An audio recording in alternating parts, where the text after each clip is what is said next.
ఈ సంవత్సరం మే 16వ తేదీకి శ్రామిక వర్గ సాంస్కృతిక విప్లవానికి 50 ఏళ్ళు నిండాయి.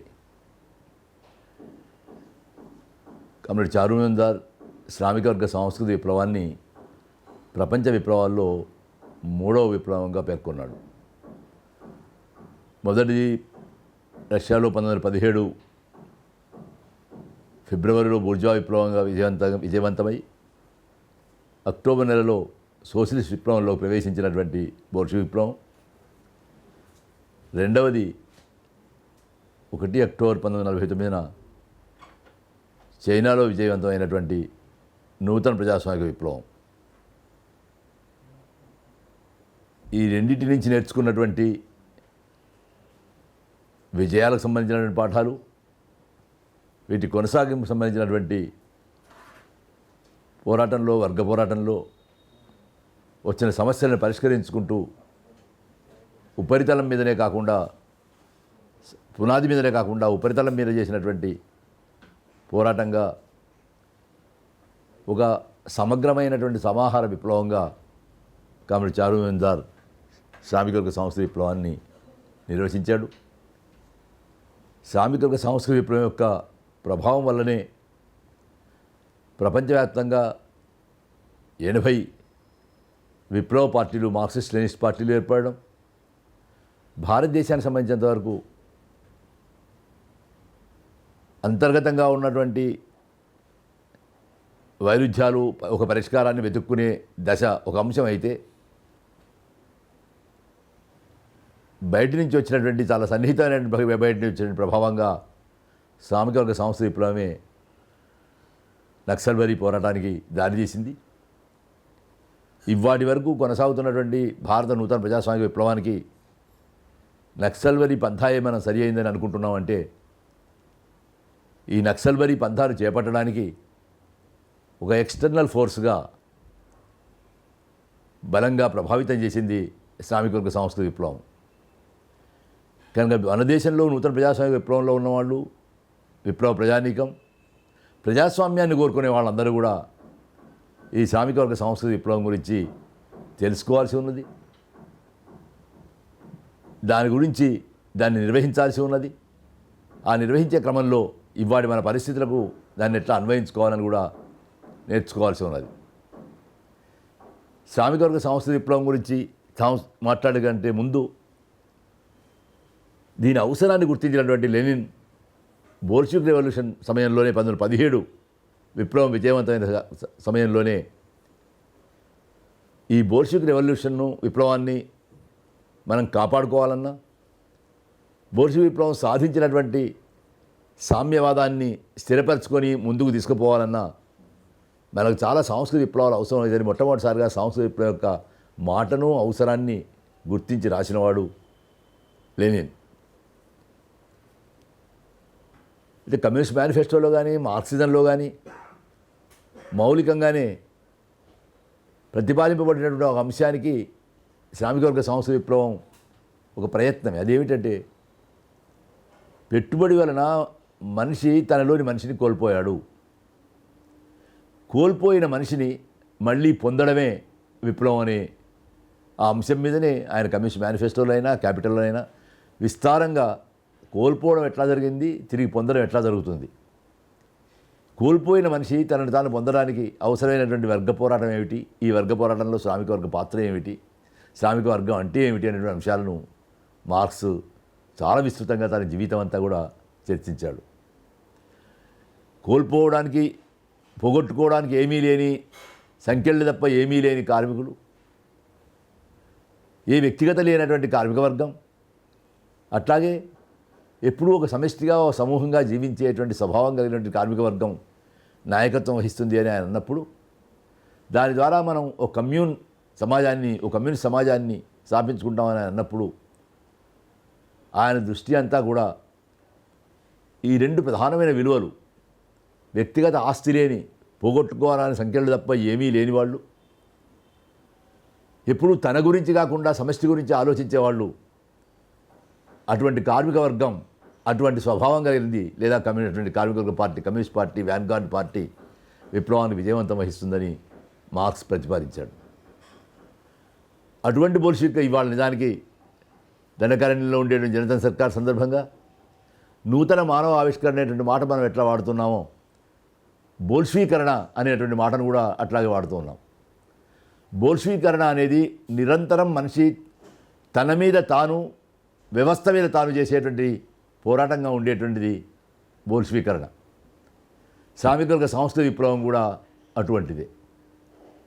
1917 ఫిబ్రవరిలో రష్యాలో విప్లవం విజయవంతమై అప్పటికి నిజానికి బూర్జువా విప్లవమే. ఒక 8 నెలల్లోనే అది సోషలిస్ట్ విప్లవంలోకి అక్టోబర్ నాటికి పోవడంలో సత్వర యుద్ధ స్థితి ఉన్నది. ముఖ్యంగా సెయింట్ పీటర్స్బర్గ్ ఫ్యాక్టరీలో ఉన్నటువంటి కార్మికులు ఒక్కసారిగా 50,000 మంది వీధుల మీదకి వచ్చి,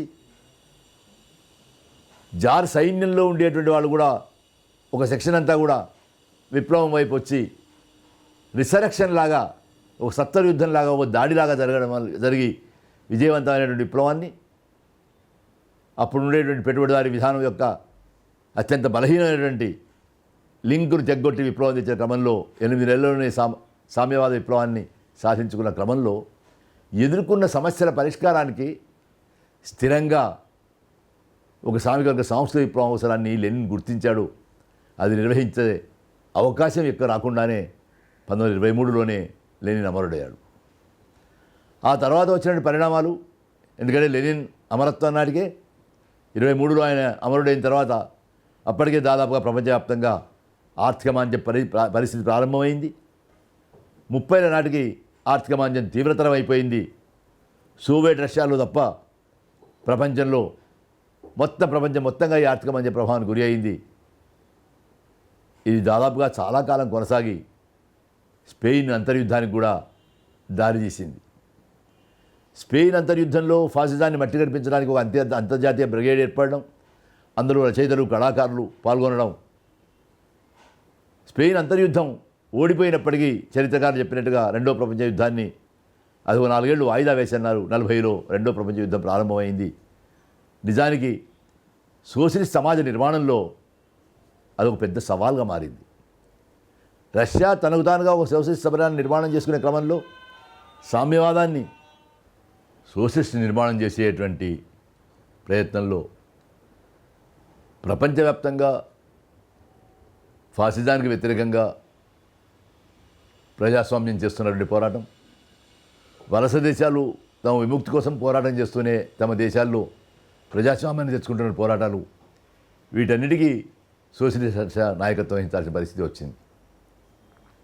మొదట యూరప్ను ఆక్రమించుకొని ప్రపంచాన్నంతా తన ఫాసిజం గుప్పిట్లో తెచ్చుకుందామని ప్రయత్నం చేస్తున్న హిట్లర్ను ఎదుర్కోగలిగిన శక్తి ఆనాడు సోవియట్ రష్యాకు తప్ప దేనికి లేకపోవడం, తాత్కాలికంగా దాన్ని నిరోధించడానికి హిట్లర్తో నిరుద్ధ సంధి చేసుకొని తమ దేశంలో ఉండేటువంటి పార్లమెంటరీ ప్రజాస్వామ్యాన్ని కాపాడడానికి తప్పనిసరి అయి స్టాలిన్తో ఇంగ్లాండు, ఫ్రాన్సు, తర్వాత కాలంలో అమెరికా స్నేహం చేసినప్పుడు సోవియట్ రష్యా దృష్టి అంతా కూడా ఫాసిజాన్ని ఓడించడం, పార్లమెంటరీ ప్రజాస్వామ్యాన్ని అయినా సరే కాపాడమనేటువంటి బాధ్యత మీద పడింది.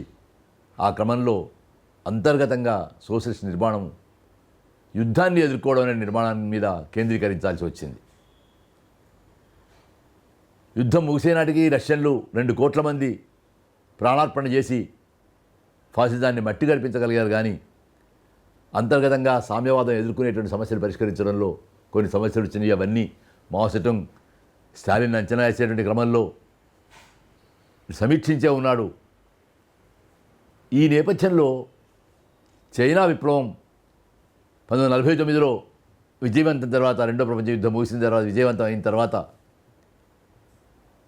ఇది నూతన ప్రజాస్వామిక విప్లవ దశగానే ఉంటుంది, అక్కడి నుంచి సోషలిస్ట్ విప్లవం పోవడానికి సమయం పడుతుంది అని మావో సెతుంగ్ చెప్పి చైనాలో కమ్యూనిస్ట్ పార్టీ నిర్మాణం, లాంగ్ మార్చ్, ప్రజాయుద్ధ బంద, దీర్ఘకాలిక సాయుధ పోరాటం, భూమి ఇసుక కలిగినటువంటి వ్యవసాయ విప్లవం అనే మౌలిక సూత్రాలతో నడిచేటువంటి క్రమంలో ఇది నూతన ప్రజాస్వామిక విప్లవ దశ, సోషలిజంలో పోవడానికి కాలం పడుతుంది అనేటువంటి నిర్ధారణకు చైనాలో ఉండేటువంటి రైతాంగ పోరాటాల సమీక్ష ద్వారా కానీ, రష్యా విప్లవ సమీక్ష ద్వారా కానీ, ప్రపంచ పరిస్థితులను కానీ సమీక్షించుకొని చెప్పిన క్రమంలోనే జపాన్ సామ్రాజ్యవాదాన్ని దాడి చేయడం, ఆ దాడిని ఎదుర్కొనే క్రమంలోనే ఏకకాలంలో జపాన్ సామ్రాజ్యవాదాన్ని ఓడించి చైనా ప్రజా రిపబ్లిక్ ఏర్పడింది. 1949లో చైనాలో నూతన ప్రజాస్వామిక విప్లవ దశ వస్తే అక్కడి నుంచి అది సోషలిస్ట్ విప్లవంలో ప్రవేశించడానికి 7 ఏళ్లు పట్టింది. 1956లో కానీ చైనా సామ్యవాద దశలోకి ప్రవేశించలేదు. ఈ 7 ఏళ్ల కాలం కూడా నూతన ప్రజాస్వామిక విప్లవ దశలో ఐక్య సంఘటన ఉంటుంది, వర్గాలు ఉంటవి, దానికి కార్మికవర్గ పార్టీ నాయకత్వం ఉంటుంది.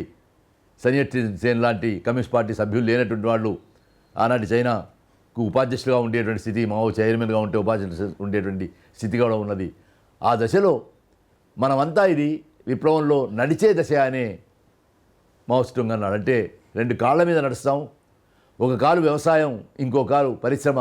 ఈ పరిశ్రమ అనేటువంటి కాలు వ్యవసాయానికి దోహదం చేసేగా ఉంటుంది అని చెప్పి ఒక 7 ఏళ్ల ప్రయోగం తర్వాత మనం ఇప్పుడు ఒక గ్రేట్ లీప్ ఫార్వర్డ్, ఒక అంగం ముందుకు వేసేటువంటి అవకాశం వచ్చింది కనుక ఒక అంగం ముందుకు వేయండి.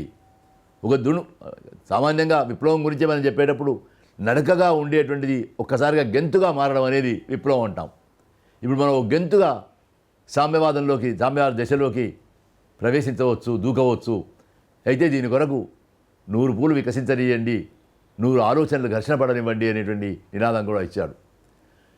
అంటే నూతన ప్రజాస్వామ్య విప్లవ దశ నుంచి సామ్యవాద దశలోకి వెళ్ళడం అనంటే సమాజంలో అప్పుడు వచ్చేంతవరకు సైంటిఫిక్ ప్రయోగాలను కానీ, సాంకేతిక విజ్ఞానాన్ని కానీ అన్నింటినీ ఉపయోగించుకొని మొత్తం మానవ సమాజం యొక్క స్థితిని ఒక ఉన్నతమైనటువంటి సౌకర్యవంతమైన దశలోకి తీసుకుపోవడం ఎట్లా, ఈ తీసుకుపోయేటువంటి క్రమంలో వర్గ పోరాటాన్ని వదిలిపెట్టకుండా తీసుకుపోవడం ఎట్లా అనేటువంటి కృషిలో 1956 నుంచి 66 వరకు కూడా సోషలిస్ట్ ప్రయోగాలు జరిగినవి. ఆ ప్రయోగ క్రమం అంతా కూడా 100 పూలు వికసించి 100 ఆలోచనలు ఘర్షణ పడేటువంటి స్థితి. ఏ విషయంలోనైనా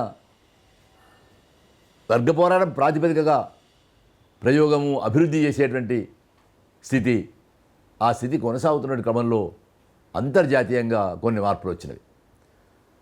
ఈ క్రమంలో ముఖ్యంగా రష్యా, చైనా చూసినటువంటి దృష్టికి సంబంధించినటువంటి 1951లోనే ఓ సమస్య ఎదుర్కోవడం జరిగింది. కొరియా మీద అమెరికా బాంబులు వేసింది. అది ఆ కొరియా మీద బాంబు వేయడం అనేది చైనా మీదకి అమెరికా రావడం అనే ఉద్దేశంతో చేసింది. 1951లో జరిగింది. ఉద్దేశంతో ఈ అణుబాంబులు ఎట్లా తయారు చేస్తారో, అణుబాంబు తయారు చేసే రహస్యం మాకు చెప్పవలసిందని మావోసేతుంగ్ స్టాలిన్ అడిగాడు. ఇంకా స్టాలిన్ అప్పటి బతుకున్నాడు. 53లో స్టాలిన్ అమరుడయ్యాడు. మీకు ఎన్ని అణుబాంబులు కావాలంటే అన్ని అణుబాంబులు ఇస్తాము, మీకు అణుబాంబు రహస్యం ఎందుకు అని స్టాలిన్ అంటే, వాస్తవానికి పెట్టుబడిదారి ఆలోచనకు సామ్యవాద ఆలోచనకు అక్కడే ఒక తేడా ఉంటుంది అని మావోసేతుంగ్ చాలా క్రిటికల్గా అన్నాడు. సామ్యవాదం జ్ఞానం ప్రజలకందరికీ చెందింది అని చెప్తుంది, పెట్టుబడి జ్ఞానం తన సొత్తుగా భావిస్తుంది. భారతదేశంలో ఎట్లయితే బ్రాహ్మణీయ భావజాలం కేవలం జ్ఞానం తనదే అని అనుకుంటుందో, మోనోపలి కూడా జ్ఞానం తనది మాత్రమే అనుకుంటుంది. అందుకే నిజానికి బ్రాహ్మణీయ భావవాదానికి మోనోపలికి అంత చక్కటి పొత్తు కుదిరింది. అదేమిటి, మేము మిమ్మల్ని న్యూక్లియర్ బాంబ్స్ అడగడం లేదు, మాకు న్యూక్లియర్ బాంబు ఎట్లా తయారు చేస్తారో చెప్పండి, ఎందుకంటే మా మీద కనుక దాడి జరిగితే దాన్ని ఎదుర్కోవడానికి మాకు అవసరం అవుతుంది అని. స్టాలిన్ మరణానంతరం నిజానికి యుద్ధంలోకి సోవియట్ రష్యాను దించినప్పుడు సోవియట్ రష్యా మీద ప్రేమతో సామ్రాజ్యవాద దేశాలు దించలేదు, తమ పార్లమెంటరీ ప్రజాస్వామ్యాన్ని కాపాడుకోవడానికి దించినవి. ఆ యుద్ధంలో ఇంగ్లాండ్ చాలా నష్టపోయి బలహీనపడిపోయింది, అమెరికా చాలా ప్రయోజనం ఉంది, చాలా బలపడిపోయింది. కానీ కాలమంతా సోవియట్ రష్యాను ఎట్లా బలహీనపరచడము, కమ్యూనిజాన్ని ఎట్లా దెబ్బతీయడం అనేటువంటి ఆలోచనలో ఉన్నారు.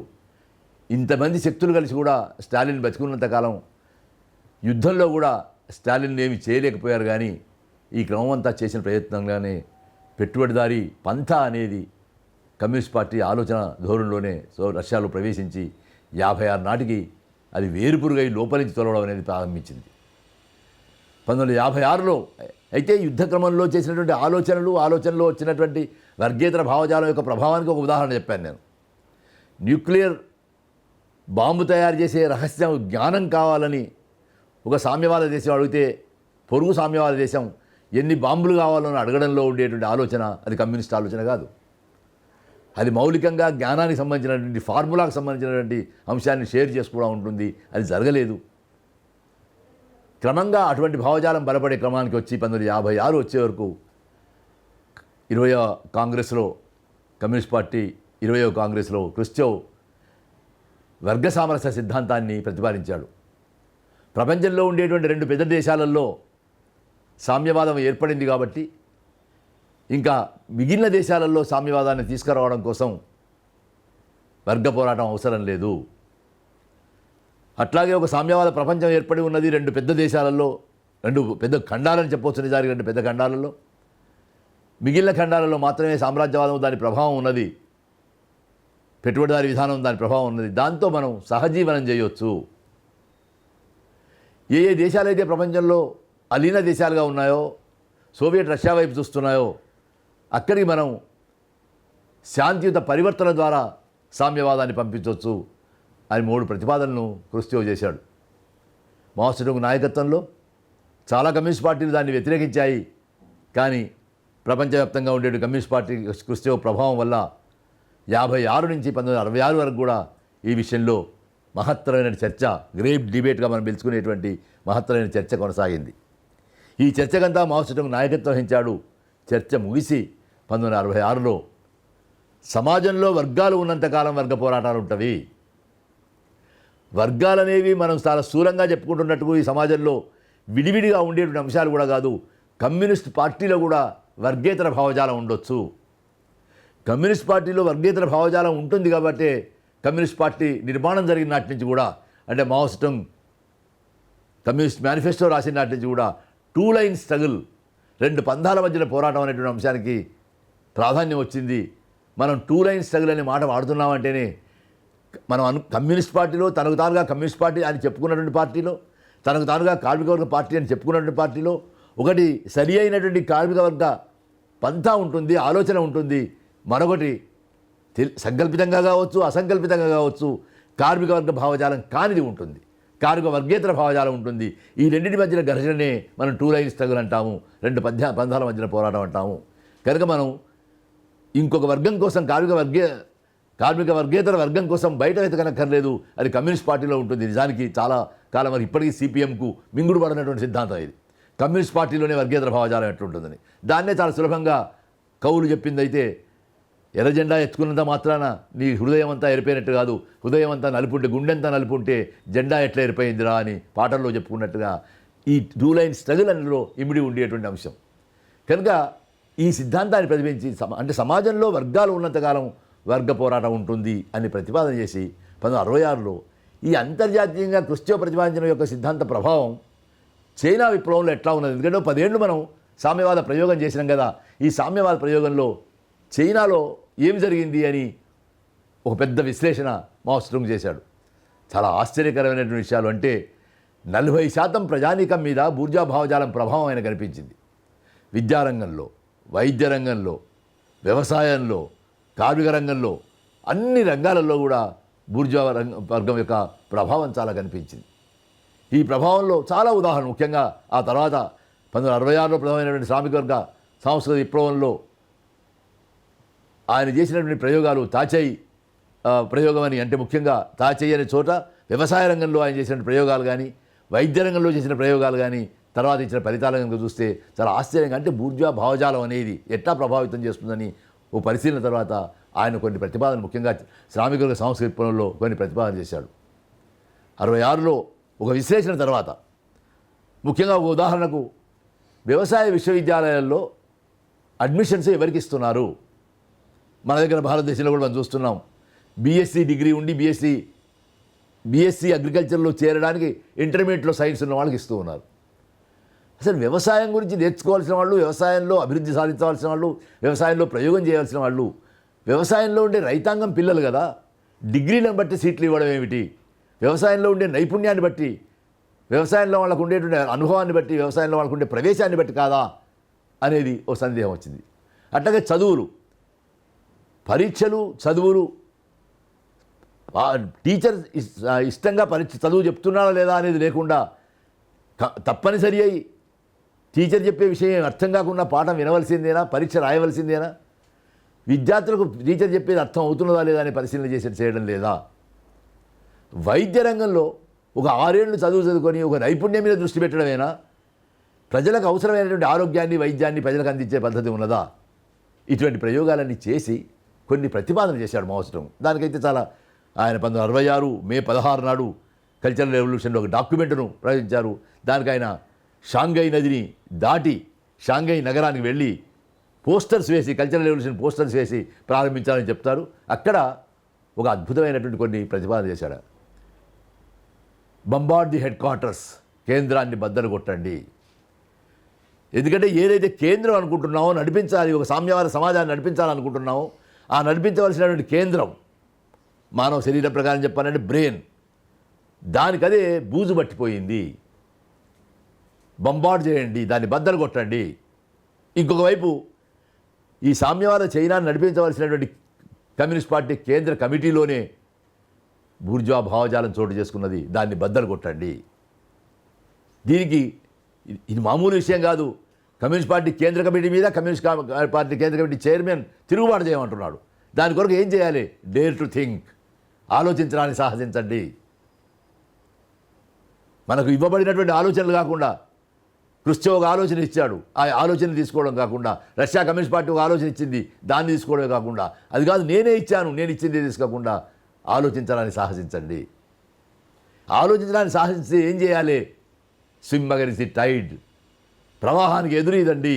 ప్రవాహంలో పడి కొట్టుకుపోకండి, ఏటవాళ్ళు చేపలాగా కొట్టుకుపోకండి. ప్రవాహానికి ఒక బతికుండేటువంటి చేప కనుక ప్రవాహానికి ఎట్లా ఎదురీతుందో అట్లా స్విమ్ అగైన్స్ ది టైడ్. ఈ క్రమంలో ఐక్యంగా ఉండండి, కుట్రలు కుహకాలు చేయకండి, పారదర్శకంగా ఉండండి అనే పిలుపు ఇచ్చి ఇటువంటి వర్గ పోరాటాన్ని నిర్వహించడానికి రెడ్ గార్డ్స్ని తయారు చేసి, అంటే ఎర్ర సైనికులను తయారు చేసి ఈ బూర్జువా భావజాలకు వ్యతిరేకంగా వ్యవసాయ రంగంలో, విద్యారంగంలో, వైద్య రంగంలో, సాంస్కృతిక రంగంలో, కార్మిక రంగంలో, అన్ని రంగాలలో కూడా పోరాటాన్ని నిర్వహించండి.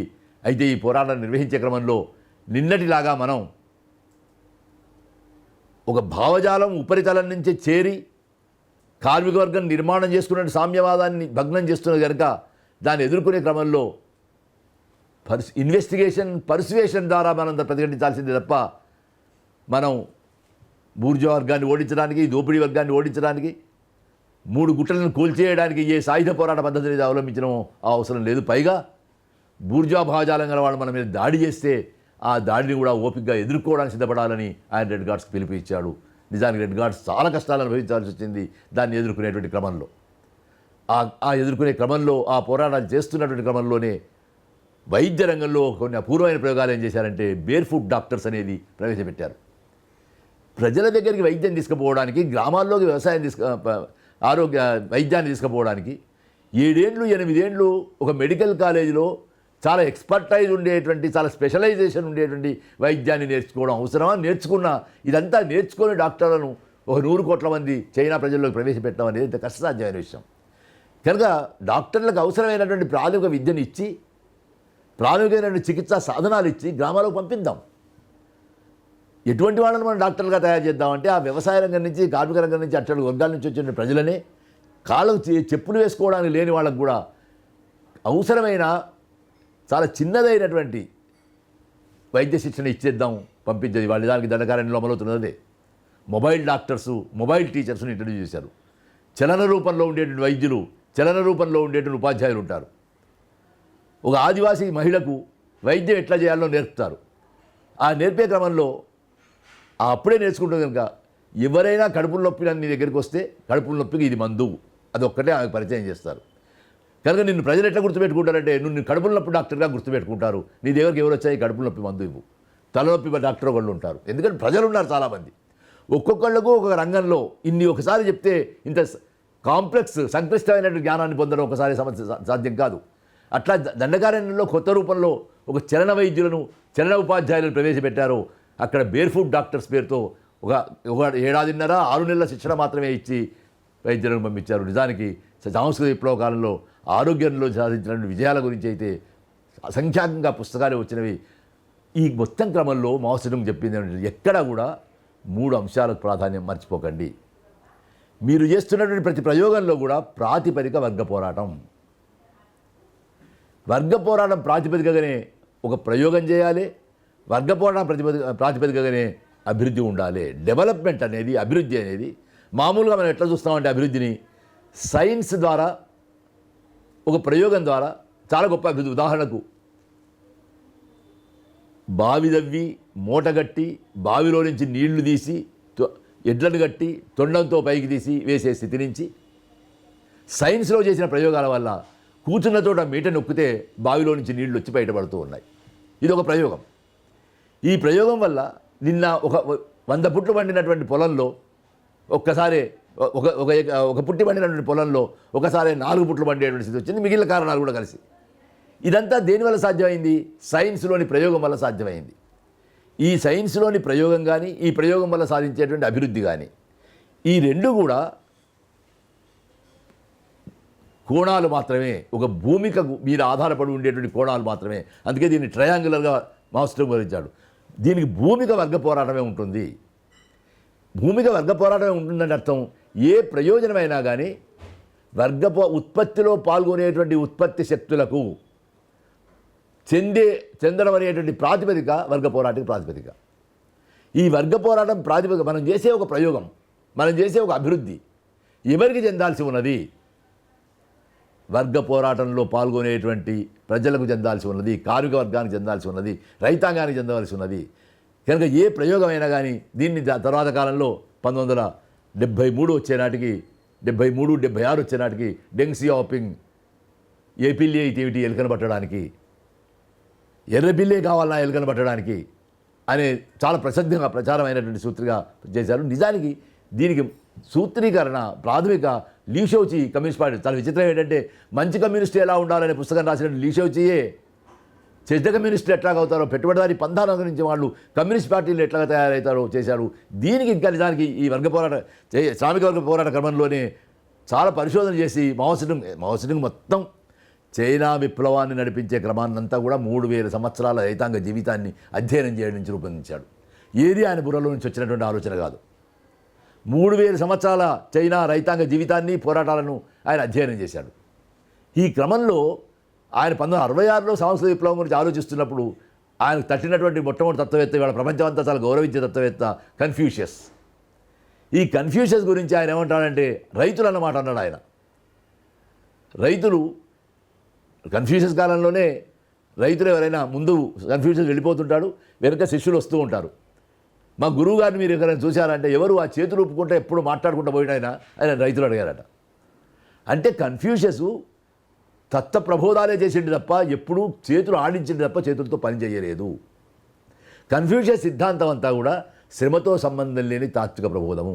శ్రమతో సంబంధం లేని తాత్విక ప్రబోధం అంటే అది భావవాదము. గొప్ప కన్ఫ్యూజనిజంగా ఇవాళ ప్రపంచమంతా ప్రసిద్ధం ఉండేటువంటి భావజాలం ఏదైతే ఉన్నదో అది శ్రామిక వర్గంతో సంబంధం లేని భావజాలము. కనుక లీషోచి ఆలోచనలకు మూలం కన్ఫ్యూషస్లో ఉన్నది. కన్ఫ్యూషస్ భావజాలాన్ని చైనా కమ్యూనిస్ట్ పార్టీలో ప్రవేశపెట్టే క్రమంలో క్రుష్చేవ్ చెప్పినటువంటి వర్గ సామరస్య సిద్ధాంతం వచ్చింది. కనుక పెట్టుబడిదారి పంథాతో సామరస్యం అనేటువంటి భావజాలాన్ని లీషోచి ప్రవేశపెట్టాడు. దీని మీద మనం బొంబాటు చేయాల్సి ఉన్నది అని మావోసేతుంగ్ పిలిపి ఇచ్చి వ్యవసాయ రంగంలో, విద్యారంగంలో, వైద్య రంగంలో ప్రయోగాలు చేసి దీని కొరకు ఏం చేయాలంటే మొట్టమొదలు 1 సంవత్సరం పాటు యూనివర్సిటీస్ మూసేయాలన్నాడు. ప్రతి ప్రొఫెసరు, ప్రతి విద్యార్థి కూడా కమ్యూన్లోకి వెళ్ళాలన్నాడు. కమ్యూన్లో పనిచేసేటువంటి రైతాంగంతో పాటు, శ్రామికులతో పాటు మీరు కూడా పనిచేయాల్సి ఉంటుంది. 4 రోజులు పని, 2 రోజులు చదువు. ఇట్లా రెడ్ గార్డ్స్ని ప్రవేశపెట్టి 66 నుంచి 73 దాకా కూడా ఒక అద్భుతమైనటువంటి చాలా పెద్ద ఘర్షణ జరిగింది, చాలా పెద్ద పోరాటాలు జరిగినవి. ఈ విషయంలో పీపుల్స్ ఆర్మీని చాలా గొప్పగా ఉపయోగించుకున్నారు కూడా. ఈ మొత్తం క్రమంలో ఈ సమయంలోనే మావోసేతుంగ్గా మనం ఒక ధోరణిని సవరించడానికి చేసేటువంటి ప్రయత్నం ఇంకో ధోరణికి దారితీస్తుంది. ఎన్ attempt to cover the wrong tendency may lead to another wrong tendency. దీనికి కూడా చాలా సులభంగా మావోసేతుంగ్ ఏం చెప్తాడంటే, తలనొప్పి లేస్తే తలనొప్పికి ఏదైనా మందు వాడతాం, జెండు బామో అమృతాంజనం వాడతారు. కణతలకు ఏదైనా పూస్తాం. ఈ పూసింది కాస్త ఎక్కువైతే ఇక్కడ చర్మం లేచిపోతుంది.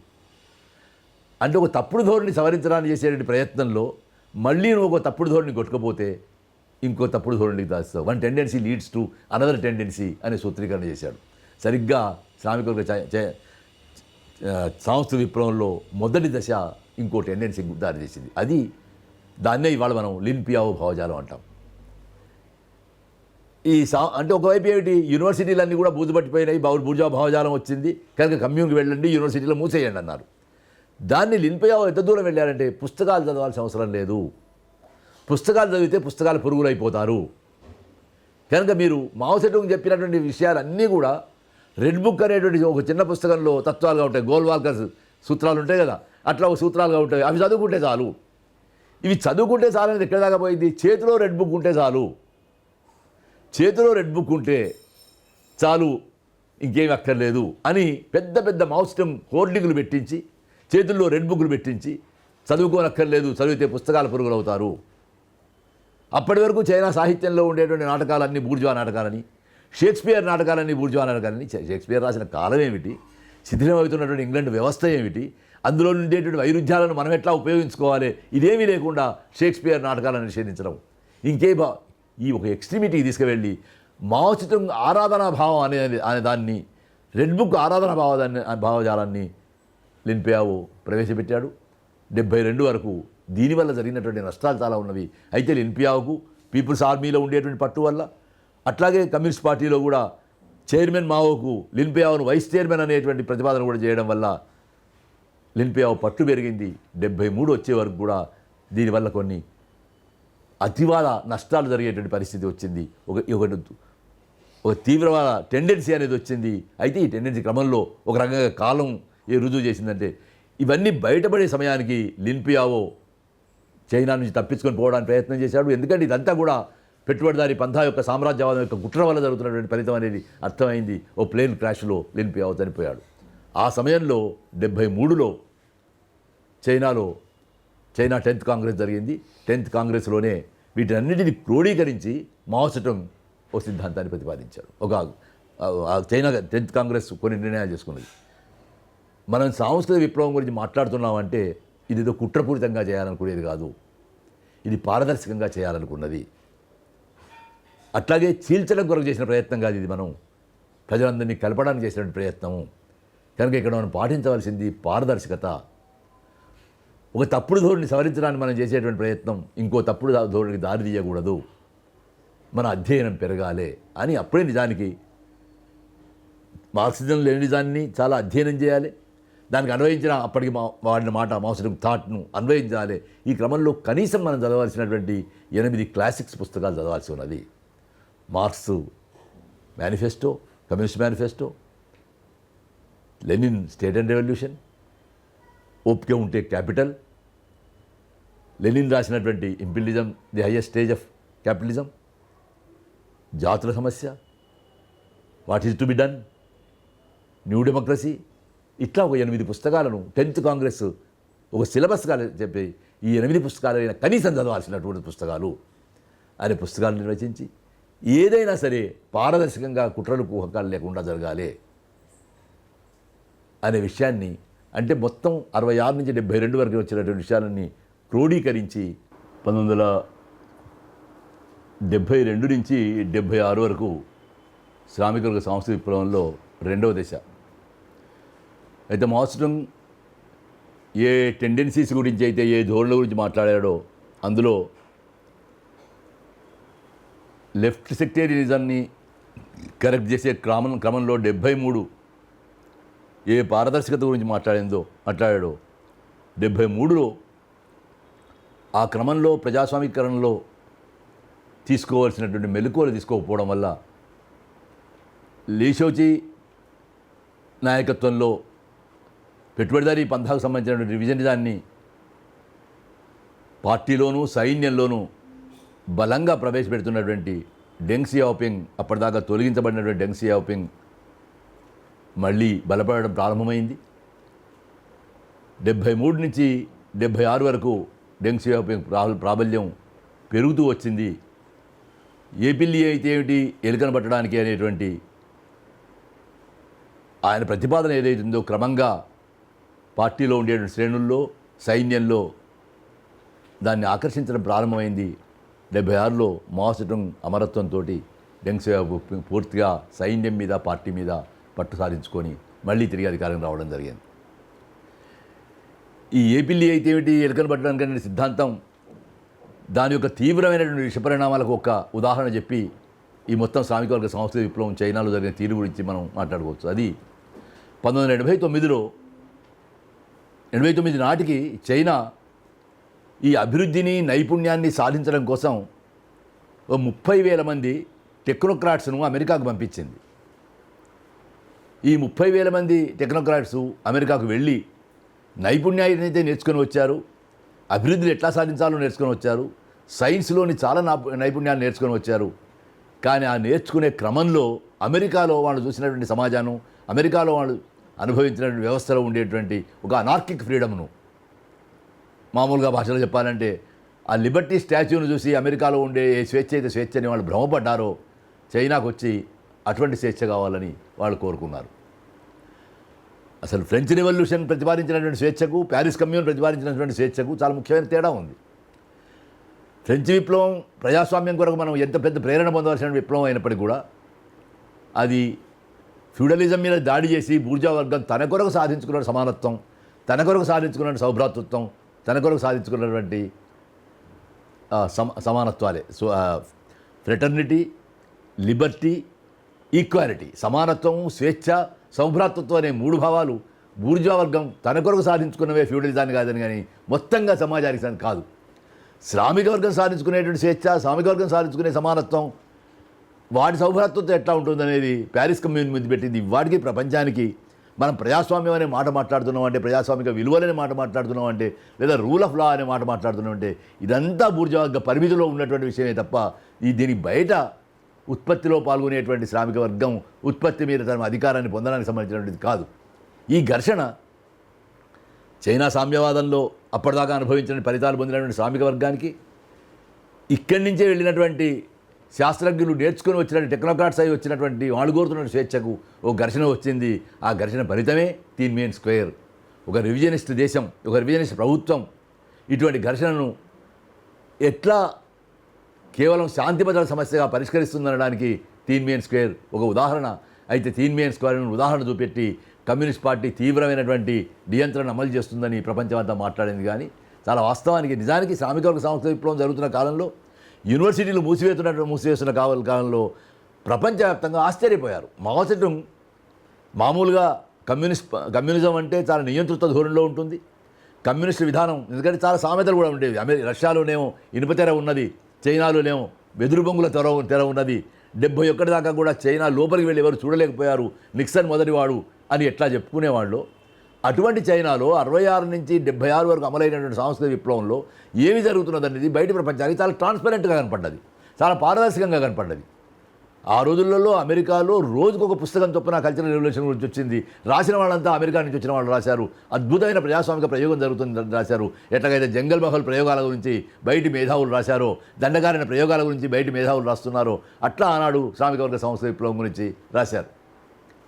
అంటే నిజమైన దాని నుంచి నిజానికి బీహార్లో అవినీతికి వ్యతిరేకంగా పోరాటం చేసినటువంటి జయప్రకాష్ నారాయణ్, గుజరాత్లో నవనిర్మాణ సమితి ఏర్పాటు చేసిన జయప్రకాష్ నారాయణ్ స్ఫూర్తి పొందిన అంశాలలో శ్రామిక వర్గ సంస్థ విప్లవం ఒకటి. చైనాలోలాగా మనం కూడా 1 సంవత్సరం యూనివర్సిటీలకు సెలవు ప్రకటించాలన్నాడు ఆయన. అట్లాగే అసెంబ్లీ అనేది ఎక్కడో పాట్నా అసెంబ్లీ హాల్లో ఉండేది కాదు, గాంధీ మైదానంలోకి వచ్చి ప్రజలుగా మనం అసెంబ్లీ నిర్వహించుకుందాం అన్నాడు. ఇవన్నీ శ్రామిక వర్గ సంస్థ విప్లవం ప్రభావం నుంచి వచ్చినవే. అందుకనే 1975 ఎమర్జెన్సీ కంటే ముందు జయప్రకాష్ నారాయణ్ 70ల ఆరంభంలో నిర్వహించిన ఉద్యమంలో నక్సల్బరీ సెట్బ్యాక్ తర్వాత ఉన్నటువంటి చాలామంది ఎమ్మెల్యే వాళ్ళు కూడా అందులో పనిచేయడం అనేది జరిగింది. కానీ ఇదంతా కూడా 76 నాటికి ఒక రివిజనిస్ట్ ధోరణికి వెళ్ళి, అంటే పెట్టుబడిదారి పంథా ప్రవేశించడం వల్ల చైనాలో విఫలమై క్రమంగా పెట్టుబడిదారి పంథాకు వెళ్ళి 71 నాటికి చైనా పూర్తిగా క్యాపిటలిస్ట్ రోడర్గా ఒక సామ్రాజ్యవాద దేశంగా మారిపోయింది. ఇది మన భారతదేశంలో శ్రామిక వర్గ సంస్కృతి విప్లవం యొక్క ఒక ప్రభావం ఏమిటి? స్పష్టంగా శ్రామిక వర్గ సంస్కృతి విప్లవం ప్రభావంతో ఇంటర్నల్గా చాలా అంశాలు ఉన్నాయి. 1950 నుంచి అమలైనటువంటి రాజ్యాంగం, పంచవర్ష ప్రణాళికలు, సహకార రంగం, పబ్లిక్ సెక్టర్లో పరిశ్రమలు, మిశ్రమ ఆర్థిక విధానం ఇవన్నీ 1966 నాటికి పూర్తిగా ఏది ఒకటి కూడా పనిచేయలేని స్థితి ఏర్పడి 1961లోనే IMF ఇంటర్నేషనల్ మానిటరీ ఫండ్ యొక్క జోక్యం పెరిగిపోయి 66 నాటికే పార్లమెంటరీ వ్యవస్థ ఈ దేశానికి ఇంక చెల్లదు, ఇది మేడిపండు అయిపోయిందని ప్రజలు గ్రహించే స్థితి వచ్చింది. మొదటిసారిగా కాంగ్రెసేతర ప్రభుత్వాలు ఏర్పడ్డాయి 9 పెద్ద రాష్ట్రాలలో. అందులో బెంగాల్లో ఏర్పడినటువంటి లెఫ్ట్ ఫ్రంట్ గవర్నమెంటు బెంగాల్లో ఉండేటువంటి భూములను 6 లక్షల హెక్టార్ల భూమి లేని నిరుపేదలకు పంచుతానని వాగ్దానంతో వచ్చినటువంటి పార్టీ జ్యోతిబసు స్వయంగా నిజంగానే భూములు పంచుతానన్నారు కాబట్టి భూములు పంచుకుందాం అనేటువంటి ఆదివాసీ రైతాంగం మీద కాల్పులు జరిపింది. అదే నక్సల్బరీ పోరాటం యొక్క ప్రారంభం. అంతర్గతంగా ఈ సమస్యలు కారణమైతే ఎక్స్టర్నల్గా వచ్చినటువంటి శ్రామిక వర్గ సాంస్కృతిక విప్లవం ప్రభావం వల్ల నక్సల్బరీ వచ్చింది. అందుకే నక్సల్బరీ ప్రభావం శ్రామిక వర్గ సాంస్కృతిక విప్లవంలో మావోయిజం ప్రతిపాదించినట్టుగా ఇది కేవలం పునాది వర్గాలకు సంబంధించిన పోరాటం మాత్రమే కాదు, ఇది పునాది ఉపరితలానికి సంబంధించిన పోరాటం. దీన్నే మావోయిజం చాలా అర్థవంతమైన మాటల్లో, చాలా ప్రజలకు అర్థమయ్యే, రైతాంగానికి అర్థమయ్యే భాషలో ఏం చెప్పారంటే, తప్పకుండా నిర్ణాయకమైన పాత్ర వహించేది పునాదే. ఒక ఇల్లు నిర్మాణం చేయడంలో ఆ ఇల్లు పునాది చాలా ప్రాధాన్యమైన పాత్ర వహిస్తుంది.